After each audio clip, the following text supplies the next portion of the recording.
Olá, tudo bem com vocês?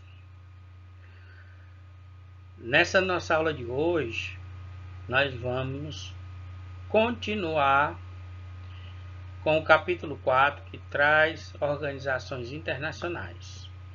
Nós vamos estudar o item 4, outras organizações internacionais, e o item 5, organizações regionais nas Américas. Então, vamos começar o item 4, outras organizações internacionais, falando da OMC, Organização Mundial do Comércio. Essa instituição ela foi constituída em 1995 em substituição ao Acordo Geral de Tarifas e Comércio, GATT, criado em 1945 para gerenciar o comércio internacional. O GATT era considerado uma instituição fraca, que pouco promovia a abertura e a expansão do comércio internacional. Então veja bem que a Organização Mundial do Comércio, o objetivo dela é trabalhar, com as questões de comércio, de comercialização entre os países. A OMC tem regras e objetivos voltados para a expansão do comércio global e conta com um sistema de resoluções de controvérsias.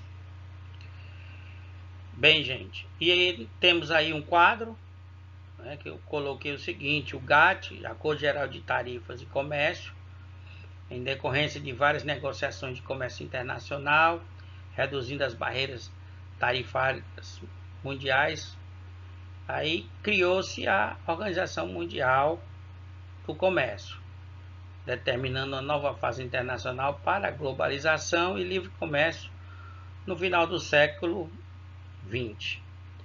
Então, a OMC ela está mais voltada para a comercialização e trazendo consigo o processo de globalização. Vamos para o outro slide. A Organização dos Países Exportadores de Petróleo, a OPEP, foi fundada em 1960 e sua sede fica em Viena, Áustria, apesar de a Áustria não ser membro e tampouco exportador de petróleo. Então, essa Organização dos Países Exportadores de Petróleo, ela foi instituída pelas autoridades da Arábia Saudita, Irã, Iraque, Kuwait e Venezuela. A Venezuela ela fica aqui na América. Por ser considerado um grande produtor de petróleo, ela foi aceita na OPEP. Grandes produtores de petróleo e que objetivavam criar um cartel para negociar com vantagem os preços do produto no mercado internacional. Então, essa reunião aí, ela visava simplesmente o quê? Fazer um cartel e controlar o preço do petróleo. À frente. Em razão da importância do petróleo na economia mundial, a OPEP provocou o chamado choque do petróleo. Aliás, dois choques bem diferentes. O primeiro aconteceu em 1973, gerou uma crise mundial, quando o preço do barril de petróleo bruto aumentou 5,5 para 24 dólares. A Arábia Saudita, além de outros países, reduziu a oferta do produto no mercado mundial em resposta à ocupação das tropas israelenses no Egito e na Síria por ocasião da Guerra Árabe-Israelense em 1973. Esse aí foi o grande motivo da crise do petróleo na década de 1970. O segundo foi o choque petrolífero, ocorreu em 1979, após a Revolução Iraniana e a guerra entre Irã e Iraque. dois dos maiores exportadores mundiais, ocasião em que o preço do barril de petróleo chegou a custar $35. Então aí também provocando uma crise mundial. Atualmente, a OPEP enfrenta vários desafios, como a disputa geopolítica entre a Arábia Saudita, tradicional aliada dos Estados Unidos, com o Irã e a Venezuela, contrários à influência dos Estados Unidos sobre a OPEP. O Irã e a Venezuela são dois países anti-norte-americanismo. A Rússia passou a produzir mais petróleo e gás natural que vários membros da organização juntos. Em 2017, com 11,2 milhões de barris por dia, sua produção foi quase igual à da Arábia Saudita e superior às do Irã, da Nigéria, da Venezuela, da Argélia e do Equador reunido. Foi uma produção gigantesca, mas não chegou a ultrapassar a Arábia Saudita. A OPEP não tem como pressionar os países que não são associados. E isso se aplica não apenas à Rússia, mas também ao Canadá e ao México, também grandes exportadores mundiais. Esses países aí não têm um vínculo, né, com a Venezuela. Vamos para frente. E aí vem a Liga Árabe e União Africana. Primeiramente vamos falar da Liga de Estados Árabes, ou Liga Árabe. Ela foi fundada em 1945 na cidade do Cairo, no Egito. É formada por estados árabes, ou seja, que tem idioma árabe como principal ou oficial. O objetivo é reforçar e coordenar os laços econômicos, sociais, políticos e culturais entre os seus membros, assim como mediar a disputa entre estes. Então aí vocês observem no mapa, né, os países, né, que fazem parte dessa Liga Árabe. São países que estão no Oriente Médio, que falam árabe, e no norte da África, países que, além de falar árabe, tem também a religião islâmica. Ok? O objetivo principal dessa liga era incentivar a independência e a integridade dos Estados-membros, pois em 1945, vários dos atuais países árabes ainda eram colônia ou protetorados de potências estrangeiras. Aí tinha o Líbano, a Jordânia, a Síria, a Líbia, Marrocos, Tunísia e Argélia. Os países aí, alguns países aí, né, controlados por países europeus. Assim, os povos ou nações árabes fundaram a Liga como forma de aumentar as relações econômicas e as ligações históricas e religiosas, ou seja, se fortalecer, né, para ajudar os países membros. A União Africana é uma associação criada em 2002 para substituir a antiga organização da Unidade Africana, que existia desde 1963. Sua sede fica em Addis Abeba, Etiópia. Devido ao exemplo bem-sucedido da União Europeia, a OUA transformou-se em UA, ou seja, que exemplo bem-sucedido da União Europeia. A União Europeia é um mega bloco econômico, é isso, onde tem as relações comerciais, né, e de serviços. Então, tem um mercado em comum a todos os países. O objetivo de adquirir status de bloco comercial e até político foi criado um parlamento africano e está em desenvolvimento a criação do Banco Central Africano, previsto para 2028. Até lá muitas coisas vão mudar, não é isso? Vamos para frente. A União Africana defende a disseminação da democracia, o respeito aos direitos humanos e o desenvolvimento econômico, entre outros princípios. Isso significa que, quando um de seus membros desconsidera algum desses princípios, pode ser suspenso temporariamente, certo? Atualmente, todos os países africanos são membros da União Africana, que reconhece 4 línguas oficiais: o inglês, o francês, o árabe e o português. É isso? O inglês lá na África do Sul. Vamos para frente. Quinto item, ele vai falar sobre as organizações regionais na América. A primeira é a OEA, Organização dos Estados Americanos.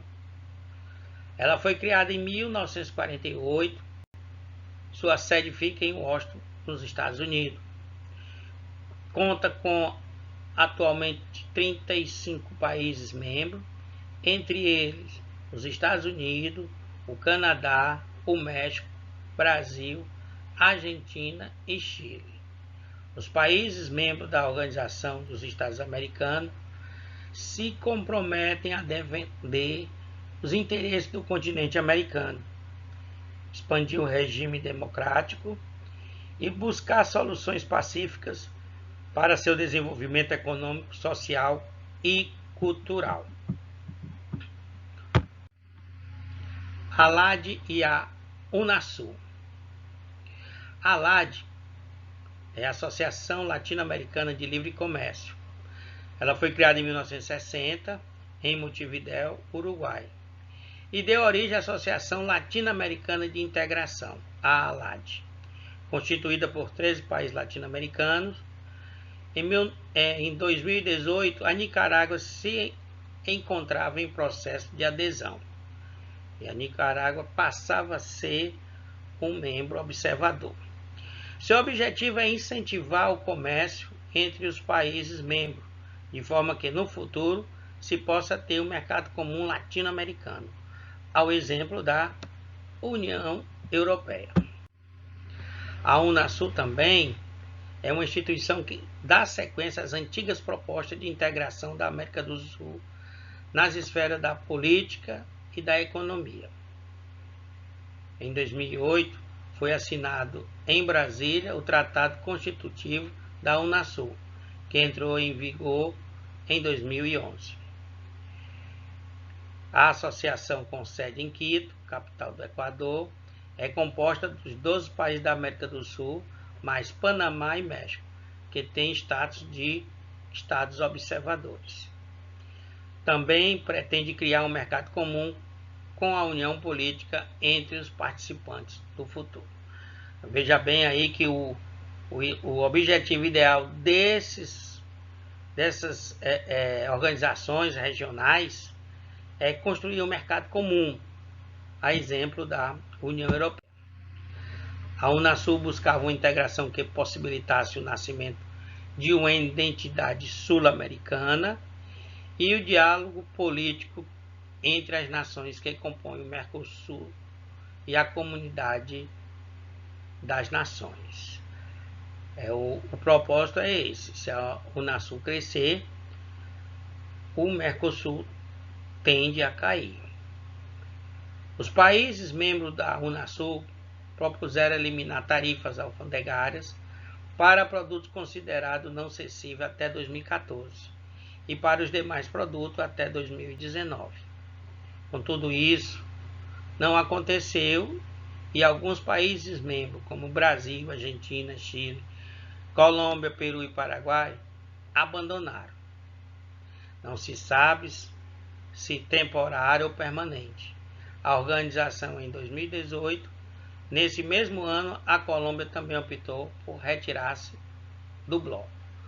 Então, aí pelo o processo, né, da construção desse bloco está entrando por um processo de decadência. Um outro bloco da América é a Comunidade Antiga das Nações. Andina das Nações, a CAM. Ela foi criada em 1969. Os países andinos como a Bolívia, o Chile, Colômbia, Equador, Peru e Venezuela tentaram se integrar regionalmente, criando o Pacto Andino. Em 1996, outros estados adotaram a denominação atual de Comunidade Andina das Nações, sediada em Lima, Peru. E ela tem como objetivo a cooperação econômica entre os estados associados por meio de um fundo de reserva. Além disso, funciona como um órgão consultivo em questões políticas.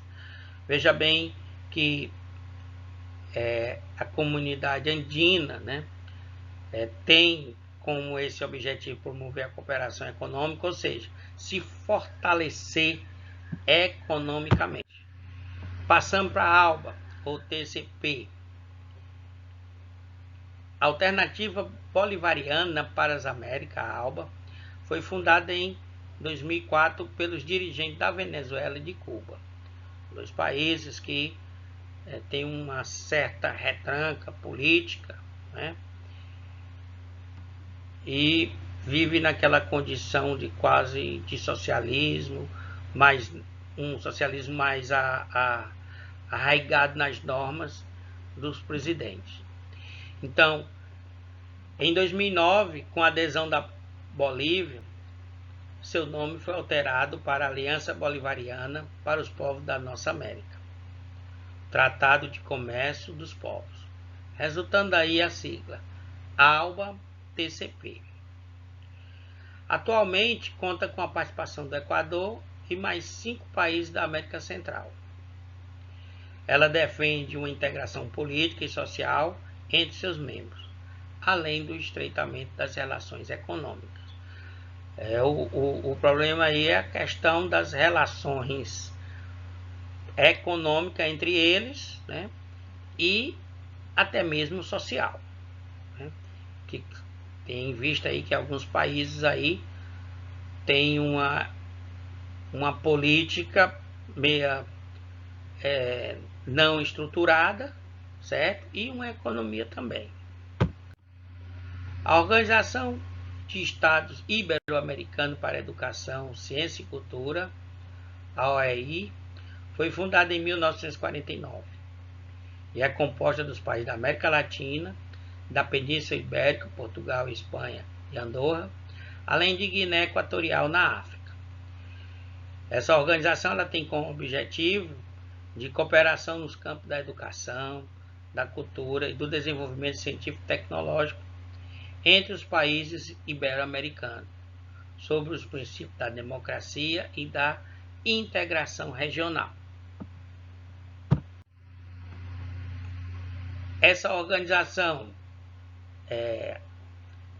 Organização de Estado Ibero-Americano, né, continuando ainda, nós temos aí a Aliança do Pacífico, uma organização que tem como objetivo articular a política economicamente 4 países, todos eles da América Latina: o Chile, a Colômbia, o México e o Peru. Aí alguém diz: professor, mas o México está lá na América do Sul, na América do Norte, perdão. Mas o México ele é considerado um país latino, ele foi colonizado pelos espanhóis, certo? E não tem grande desenvolvimento, é um país em desenvolvimento, também considerado subdesenvolvido.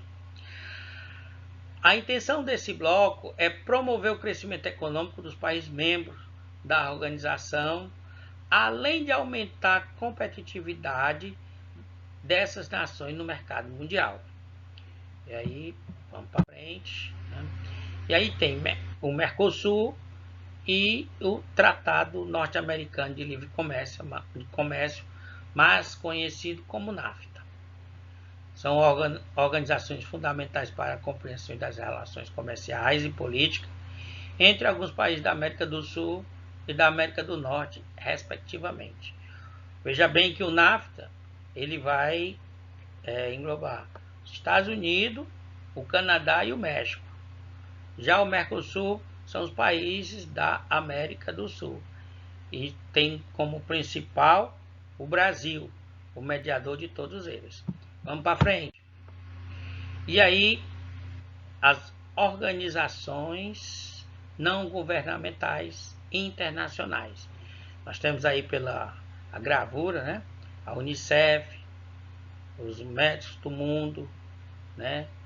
Os Médicos Sem Fronteiras, Caritas e etc. Muitas organizações não governamentais são internacionais e atuam em praticamente todo o mundo. Elas são incentivadas por grupos constituídos por pessoas da sociedade civil que se reúnem em torno dos objetivos comuns. São instituições privadas que contam com o trabalho de voluntários ou não e atuam nas mais diversas áreas, como a educação, a saúde, o meio ambiente, atividades econômicas, cultura, direitos humanos, direitos dos animais e etc. Elas fazem parte do chamado terceiro setor, ou seja, essas iniciativas não partem do setor público, ou seja, dos órgãos e instituições estatais, nem do setor privado, nem empresa que visam lucro. Essas organizações são chamadas de terceiro setor porque elas geralmente também elas fazem mais que a administração pública, ou seja, o setor público, certo? Elas não devem ter fins lucrativos. Seu propósito é de entender as necessidades de grupos sociais ou do meio ambiente, muitas vezes negligenciado pelo Estado e pelo mercado. Veja bem aí. No cenário internacional, as organizações não governamentais podem atuar em conjunto com os Estados, complementando suas atividades, ou com as organizações internacionais como a ONU e seus órgãos ou programas. É uma ajuda, né, voluntária que consegue realizar muitos dos projetos em determinados países. Elas estão cada vez mais presentes na cena internacional, seja trabalhando para colocar na prática o desenvolvimento sustentável, seja denunciando injustiças sociais e agressões ao meio ambiente, ajudando em crises humanitárias devido às guerras, fome, epidemias, pandemias, como é o caso agora, lutando pelos direitos das minorias e etc. Então, mais algumas organizações não governamentais. Cruz Vermelha é uma delas, que vem atuando sempre, o Greenpeace, né? Os Médicos Sem Fronteiras e etc. E aí, chegamos ao fim da nossa aula de hoje.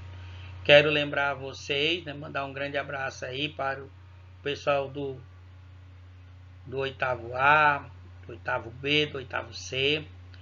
Breve nós estamos se encontrando, se Deus quiser. Só passar essa pandemia, né? E tá aí mais um alerta para vocês. A Liga Anti-Coronavírus, Sabonete Maravilha, Água Sensata e o potente álcool em gel. Isso aí é a turma que vai combater o coronavírus. Bem, gente, tem aí a agenda, né? A atividade de classe para vocês resolver a página 80, poucas questões. E tem um trabalhozinho para vocês aí. A princípio eu vou mandar aqui, mas eu vou mandar na agenda direitinho, bem explicado para vocês. Então é o seguinte, com base na aula de hoje e do capítulo 4, crie um vídeo contando aquilo que você aprendeu e que chamou mais atenção a respeito das organizações internacionais. Seu filme deve ter no mínimo 1 minuto e 30 segundos e o seguinte título: As ações das organizações internacionais no mundo do século XXI. Vocês vão fazer uma bela de uma pesquisa, colocar aí um vídeo, né, beleza, para ganhar uma nota legal. Gente, até a próxima. Bom trabalho. Fique com Deus.